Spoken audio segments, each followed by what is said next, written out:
Dear students, मैं प्रदीप कुमार, मैं MBA intermediate college में रसायन विज्ञान पढ़ाता हूँ।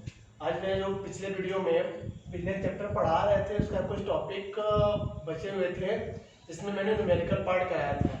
अब न्यूमेरिकल के आगे की बात करते हैं। मैंने अप्रॉक्सीमेटली जैसे बात की आपको पराक्रम दाब के बारे में बता दिया था।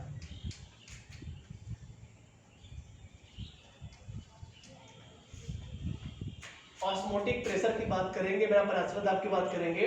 हमने क्या किया था यहाँ पे पराशर दाब के रूप में इसके बारे में मैंने क्या किया था बता दिया था। इसको हम कहते हैं ऑस्मोटिक प्रेशर।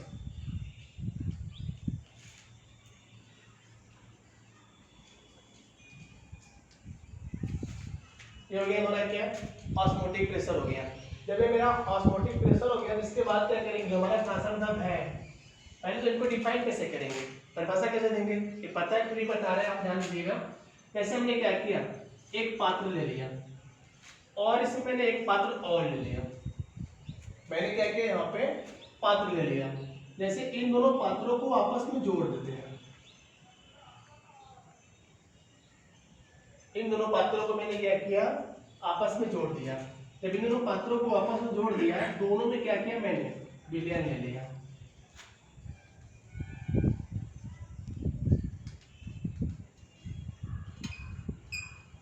मैंने क्या किया, यहाँ पे दोनों पात्र में लेने के बाद मैंने क्या किया, यहाँ विलयन ले लिया।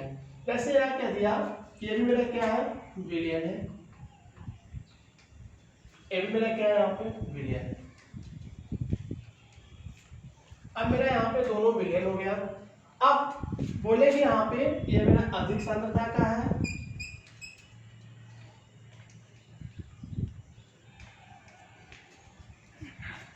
और ये मेरा कम सांद्रता का है। ये मेरा अधिक सांद्रता का है और मेरा क्या है, कम सांद्रता का है। अब पराशर दाब को परिभाषित कैसे करेंगे, तो पराशर दाब की बात करेंगे तो इसी में हम आपको विसरण के बारे में बता दे रहे हैं। विसरण जिसको बोलते हैं डिफ्यूजन,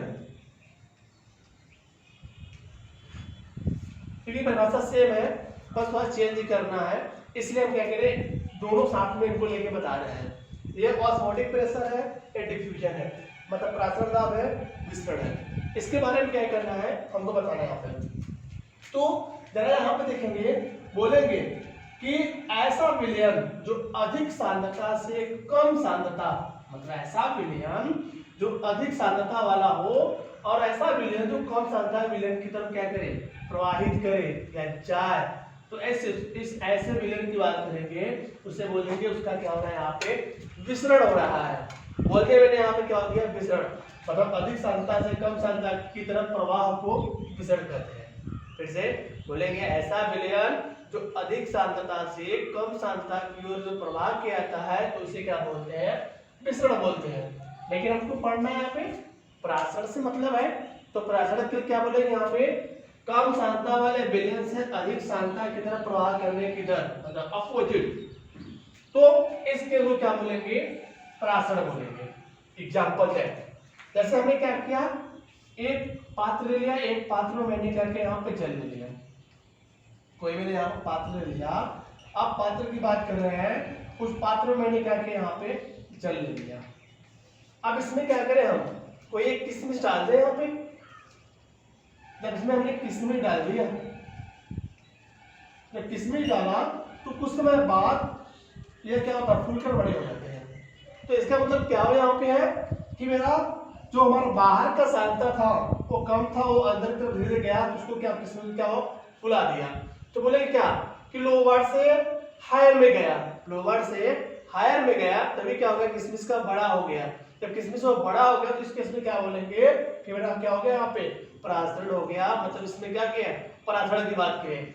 या इनको परिभाषित करने के लिए हमारी अर्धपारगम्य झिल्ली होती है, सेमी परमेबल की बात करते हैं, उस केस में भी हम क्या कहते हैं, पराशरण आपको डिफाइन कर सकते हैं कि अर्ध का ऐसा विलयन जो अर्धपारगम्य झिल्ली द्वारा, मतलब बोलेंगे पराशर दाब के लिए क्या बोलेंगे, दाब है तो बोलेंगे वह कम से कम बाहरी दाब कि जिसका कम सांद्रता से, तो ऐसे विलयन जिसको कम सांद्रता से अधिक सांद्रता की तरफ प्रवाह किया जाता है उससे हम क्या बोलते हैं, ऐसे दाब को पराशर दाब कहते हैं।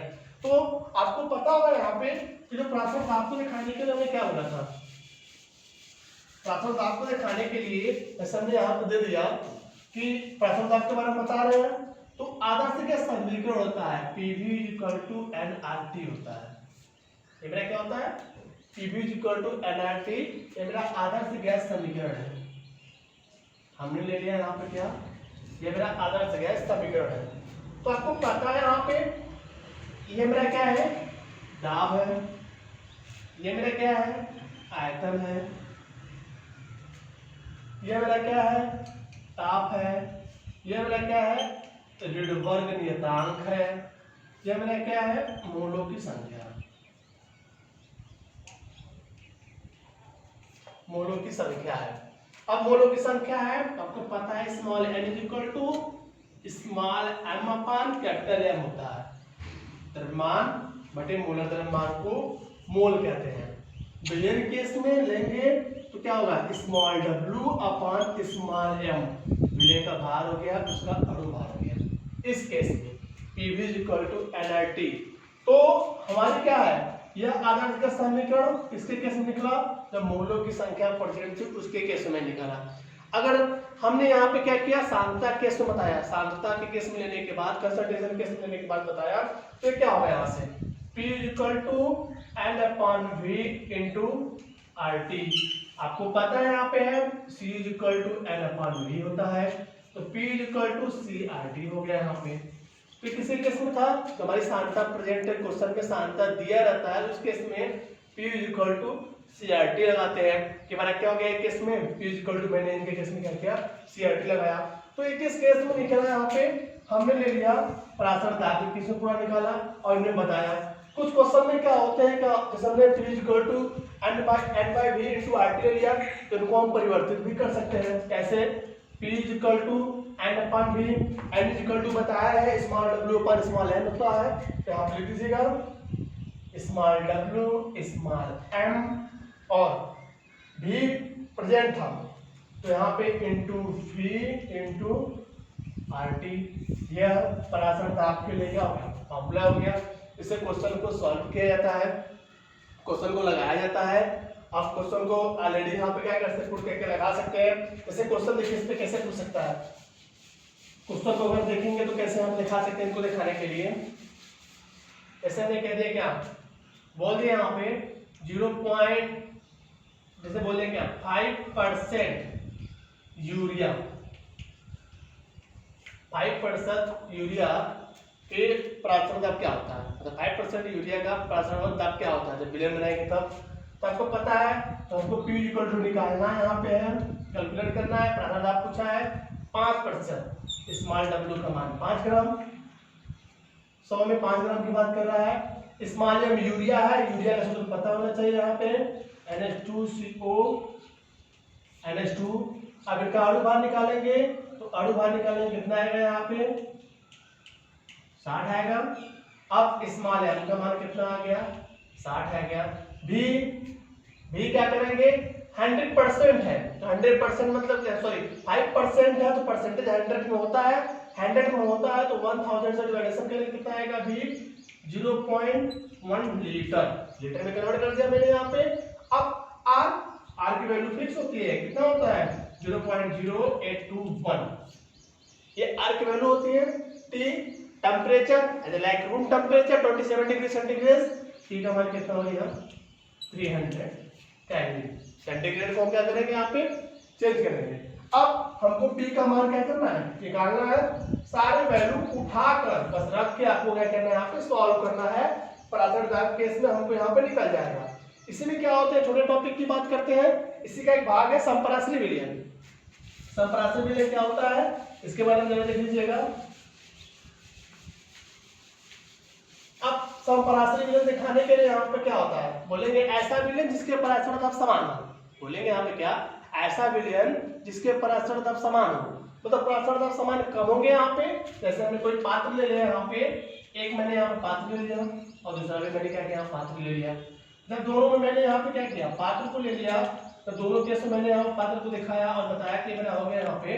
तो इन केस में बताने के लिए कि जब यह पात्र ले लिया संपराश्री, मान लीजिए यहाँ पे क्या हो गया, इनका दाब P1 हो गया और इनका दाब P2 हो गया। तो समप्रासरी केस में क्या होता है बोलेंगे कि ऐसा विलयन दोनों का है, ये मेरा कैपिटल ए पात्र है, ये मेरा क्या है बी पात्र है। ऐसा विलयन जिसमें क्या दोनों का पराशर दाब आपस में समान होता है, ऐसे विलयन को समपराशरी विलयन कहते हैं। एग्जांपल ऐसे बोल देंगे यहाँ पे P1 = P2, तो क्या बोलेंगे यहाँ पे P1 = P2, तो क्या आपको पता है क्या P PV = nRT होता है, यही होता है। तो आपको पता है यह P1 है तो इसका आयतन भी डिफरेंट होगा, आयतन डिफरेंट होगा तो मोलक संख्या भी डिफरेंट होगी। O भी क्या है P2 है तो वहां पर क्या होगा आयतन उसका भी डिफरेंट होगा और मोलक संख्या उसका भी डिफरेंट होगा, दोनों का डिफरेंट होगा। क्या कांस्टेंट होंगे RT, मतलब रिडबल कांस्टेंट दोनों का सेम होगा और उन दोनों पे ताप जो दिया गया वो भी क्या होगा समान होगा। तो इस केस में P1 = P2 कर दिए तो क्या होगा यहाँ पे बोलेंगे P1 V1 = जैसे N1 RT, तो P1 लिखना है तो क्या करेंगे P1 = N1/V1 × RT। क्या P1 के स्थान पे क्या रख सकते हैं तो P2 के स्थान पे क्या रखेंगे N2/V2 × RT रख सकते हैं, रख लीजिए जरा। क्या देखिए क्या होता है, क्या करेंगे आप P1 के स्थान पे क्या रखना था N1/V1 × RT, P2 क्या लिखेंगे N2/V2 × RT, दोनों में समान है RT कट जाएगा समप्रासरी केस में। तो यहाँ पे क्या आएगा N1/V1 = N2/V2। इन केस में क्या आएगा मोनो केस में आप इनको परिवर्तित कर सकते हैं N = W/m उन केस में। तो उस केस में क्या होता है समप्रासरी केस में भी क्या होता है ऐसा मेरा क्वेश्चन इस पे लगा सकते हो जो आप इजीली पूछा जाता है। जो इसका टॉपिक है आगे का उसको मैं आपको नेक्स्ट वीडियो में अपलोड करूंगा। आज के लिए धन्यवाद।